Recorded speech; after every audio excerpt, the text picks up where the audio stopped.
moved to New York City a couple of years ago, and I lost a lot of weight, and I gained a lot of confidence. And, oh shit, I said confidence. I really meant sexual partners. Oh.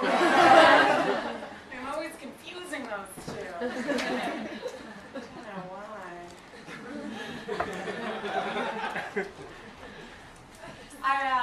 I was really late to the world of lie down kissing, and and there are a lot of reasons for it, but well, fat story short, I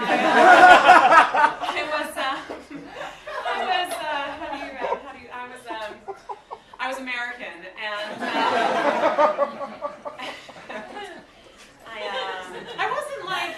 I wasn't like wheelchair fat, okay?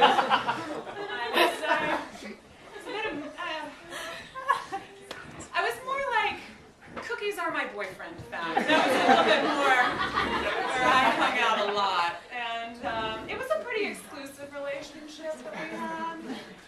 But one night it got pretty crazy and we had a threesome with cheese. So that was a lot.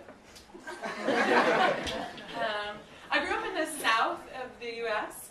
Where people are so polite. It's kind of like Brits, you know, they're so polite. They won't say anything mean to your face. So my own godmother said this once. She goes, "Oh, honey, no, child. You are not fat. You are sweet."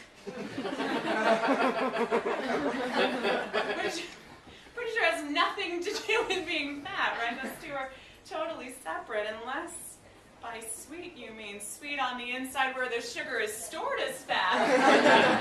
Then yes I am.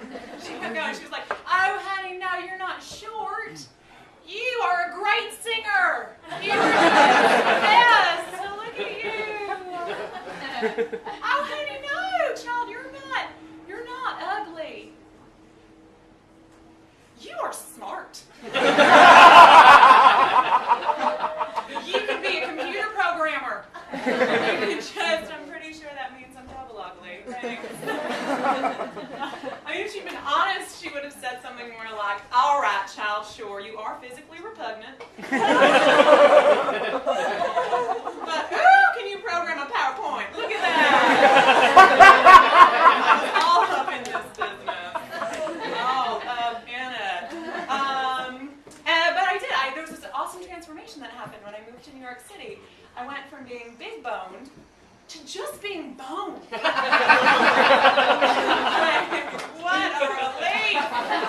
Oh God, it was great. It was really great. Here's another excitement. I actually just came up with a title for the chapter in my book on bulimia, and I'm going to call it "In Jest." In jest.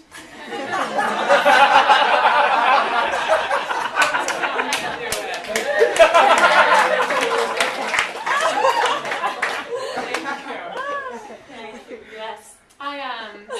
For my last name, maybe you guys got it, McGregor. I'm Scottish. Anybody else? No. Great. All right.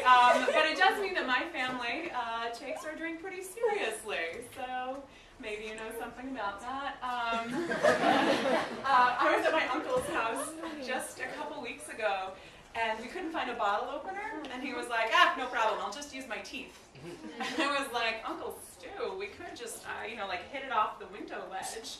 He goes, "That'll hurt the wood." Hurt the wood. I was like, "That's kind of messed up, Uncle Stu. You care more about things than you do about a person?"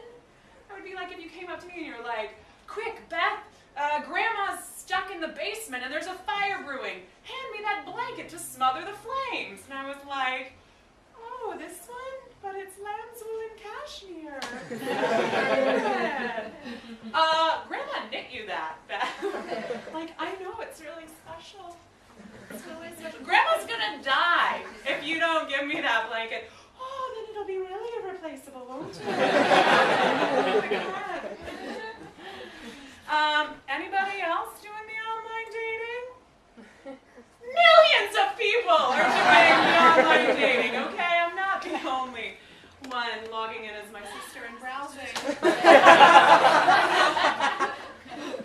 But I love it though, it really, it's like, you know, you're just window shopping for sex and people put up the craziest things in their storefronts.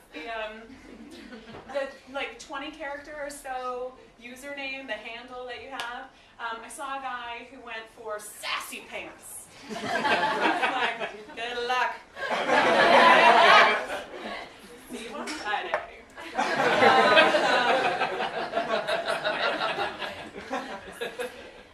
There was another guy who went by Coach SpongeBob.